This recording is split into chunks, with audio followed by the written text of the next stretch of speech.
मेरे बच्चे, दिव्य लोक से आया हुआ यह संदेश केवल तुम जैसी पुण्य आत्मा को ही मिलेगा। मेरे बच्चे, आज यह संदेश तुम्हें मिलना यह प्रमाणित कर रहा है कि तुम वास्तव में मूर्त रूप में उपस्थित एक पुण्य आत्मा हो। मेरे बच्चे, यह संदेश तुम्हें जीत की राह पर आगे बढ़ाने के लिए भेजा गया है, उस नए द्वार को खोलने के लिए भेजा गया है जहाँ से तुम्हारी खुशियाँ तुम्हारे में प्रवेश करेंगी, जहाँ से तुम अपने अंत मन में उतरकर अपनी दिव्यता को समझ पाओगे। और यही कारण है कि आज तुम्हें हर हाल में इस संदेश को पूरा सुनना है, चाहे कैसी भी परिस्थिति हो जाए। इसे बीच में छोड़कर जाने की कभी भी भूल नहीं करनी है। मेरे बच्चे, एक दिव्य शक्ति है जो हर बार तुम्हारी मदद करते आया हूँ, जो हर बार तुम्हारे पीछे रहकर तुम्हारी रक्षा करता है, वह तुम्हें संरक्षण प्रदान करता हूँ। जब भी तुम चुनौतियों से घिरे हुए हो, जब भी तुम मुश्किलों में पड़े हो, उस दिव्य शक्ति ने तब तुम्हारी रक्षा की है। मेरे बच्चे, हर बार तुम्हें वक्त से पहले ही यह आभास हो जाता है कि अब तुम्हारे साथ कुछ गलत होने वाला है।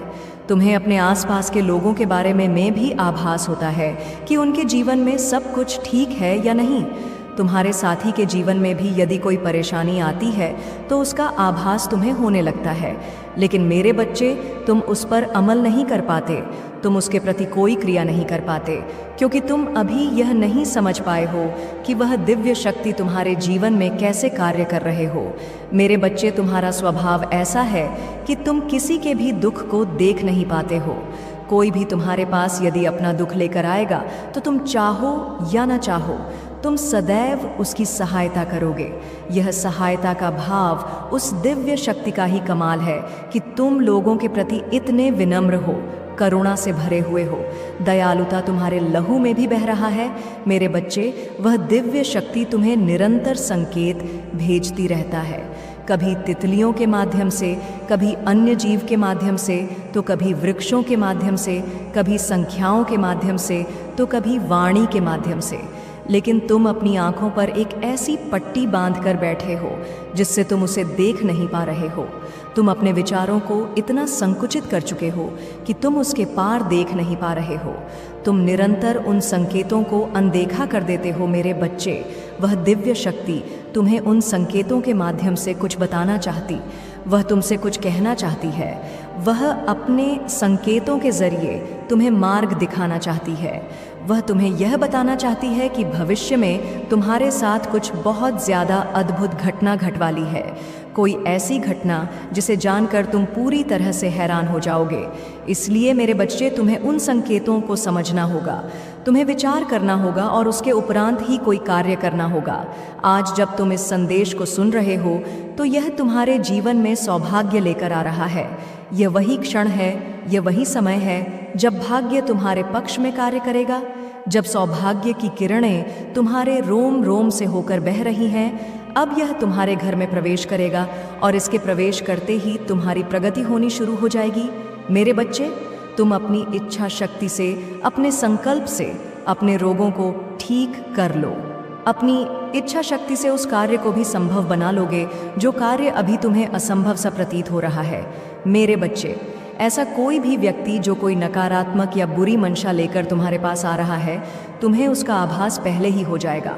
और यदि तुम पूर्णता संकल्प ले लो तो तुम उसे बदल भी सकती हो, लेकिन तुम्हारा स्वभाव ऐसा है कि तुम उससे दूरी बना लोगे। मेरे बच्चे, तुम अपने आत्मबल को बहुत तेज़ी से बढ़ाने वाले हो। तुम्हें कई बार यह एहसास होता है कि कोई ऐसा है जो बार बार तुम्हें पुकार रहा है, कोई ऐसा है जिसकी आवाज़ तुम्हारा नाम लेकर तुम्हें बुला रही है, जिसकी पुकार तुम्हें कई बार विचलित भी कर देती है। उसके वचन तुम्हारे मन को कई बार झक छोड़ देते हैं और तुम सहम से जाते हो। तुम्हें समझ नहीं आता कि तुम्हारे साथ ये क्या हुआ, लेकिन मेरे बच्चे, यह आवाज़ उस दिव्य शक्ति की है जो तुम्हें संकेत भेज रही है। वह दिव्य शक्ति जो मुझसे ही उत्पन्न हुई है, वह दिव्य शक्ति जिसे तुम्हारे लिए भेजा गया है। जब भी तुम किसी परेशानी में रहे हो तब उसने तुम्हें वहाँ से बाहर निकाला है। वास्तव में उसे यह कार्य दिया गया है, वह अपने उद्देश्यों को पूर्ण कर रहा है। किंतु मेरे बच्चे, तुम्हें उसके साथ सामंजस्य बिठाना होगा। तुम्हारा उसके साथ जब तक तालमेल नहीं बैठ जाएगा, तुम यह जान नहीं पाओगे कि यह कैसे हो रहा। वह संख्याओं के रूप में तुम्हें अपनी उपस्थिति का एहसास करा रहा है। वह निरंतर तुम तक पहुंचने के प्रयत्न में लगा हुआ है। मेरे बच्चे, तुम जब भी बुरे मार्ग पर जाओगे वहाँ से तुम्हें बचा लिया जाएगा। तुम अपने जीवन में अत्यधिक फैसले उचित नहीं ले रहे हो, लेकिन फिर भी तुम्हें वहाँ से बाहर निकाला जा रहा है। तुम्हें बार बार बचाया जा रहा है और आगे भी तुम्हें बचाया जाता रहेगा। चाहे तुम्हें किसी की बात पसंद आए या ना आए, चाहे तुम्हें किसी की बात कड़वी लगे या प्यारी लगे, तुम्हें इन भावों से मुक्त होना होगा। तुम्हें अपनी उपस्थिति को बहुत ही शांतिपूर्वक दर्ज कराना होगा। मेरे बच्चे, इस संसार में तुम्हें अपने होने का ढंढोरा नहीं पीटना है। तुम्हारी आवाज़ सब तक स्वतः ही पहुंच जाएगी। तुम्हें बहसबाजी में अपना समय बर्बाद नहीं करना है। तुम्हें संकल्प लेना है, चाहे कोई भी परिस्थिति बने, तुम्हें किसी से बहस नहीं करनी है। मेरे बच्चे, यदि तुमसे कोई बेवजह बहस करने का प्रयास भी करें, तब भी तुम्हें उसकी बात को टालना है।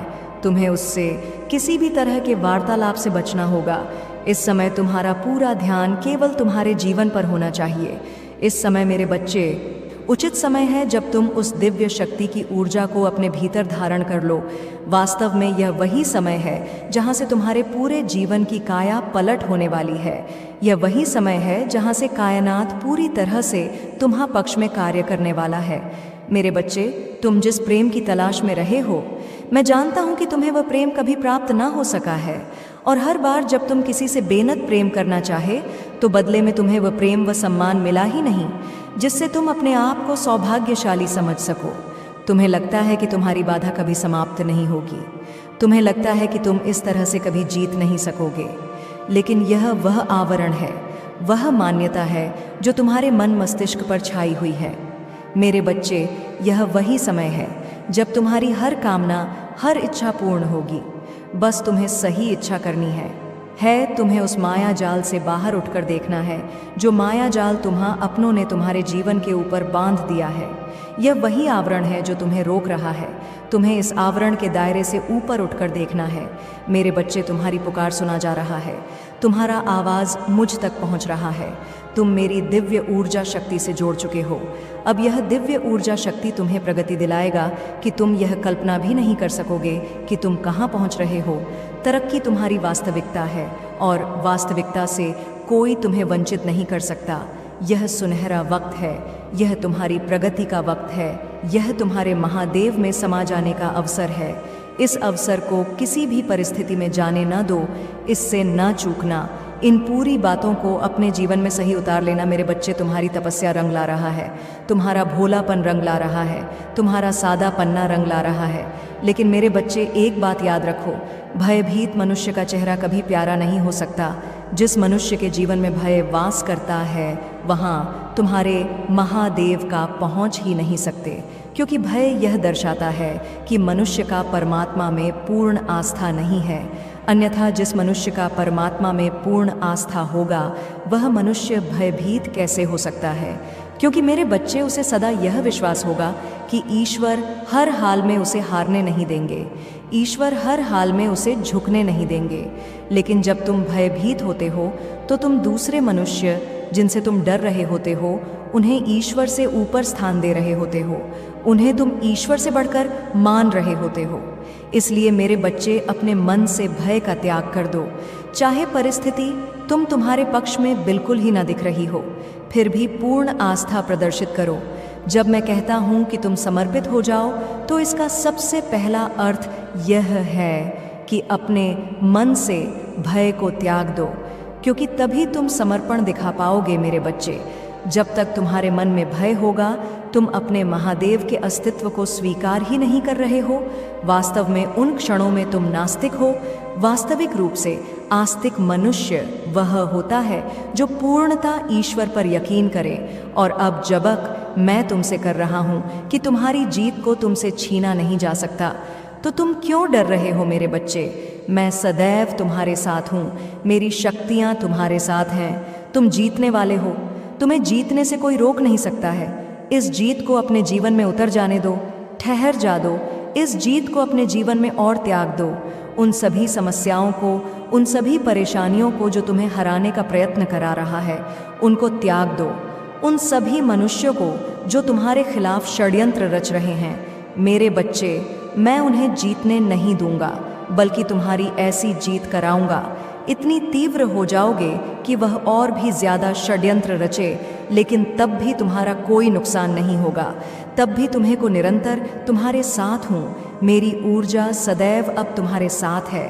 मेरे आने वाले संदेशों की प्रतीक्षा करना, मैं फिर आऊँगा तुम्हारा महादेव दर्शन करने, तुम्हारी उंगलियां पकड़कर तुम्हें जीत के मार्ग पर ले जाने। सदा सुखी रहो, तुम्हारा कल्याण होगा।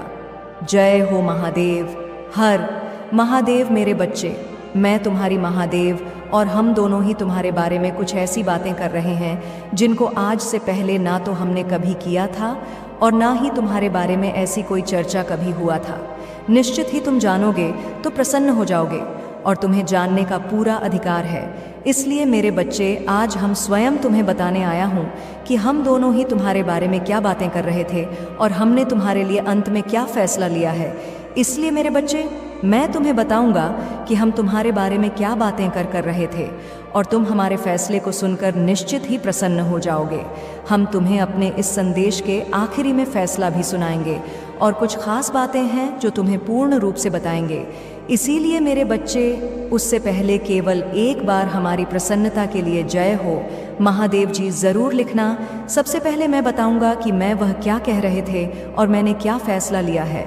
मेरे बच्चे, मैंने तुम्हें देखा है और मैं यही बोल रहे थे कि तुमने बचपन से अपने जीवन में बहुत ज़्यादा कष्ट उठाए हैं। तुम्हें तानों के अलावा कुछ नहीं मिला। परिवार में जब भी कोई व्यक्ति तुम्हारे बारे में कुछ बोलता तो केवल तुम्हें डांटता। बहुत ही तुमसे कम प्यार से बात की गई है और बात बात पर तुम्हें डांट सुननी पड़ती। मेरे बच्चे, तुम्हें बुरा तो लगता था, लेकिन तुम अपने मन के अंदर ही उस बात को रख लेते और कभी भी यह बात किसी पर नहीं होने देते कि तुम्हें बुरा भी लग रहा है। केवल अपने होठों पर मुस्कान रखते हुए, आगे के कार्यों को करते हुए और सहन करते हुए तुम चलते गए और तुम्हें ऐसा होने लगा कि संसार में यदि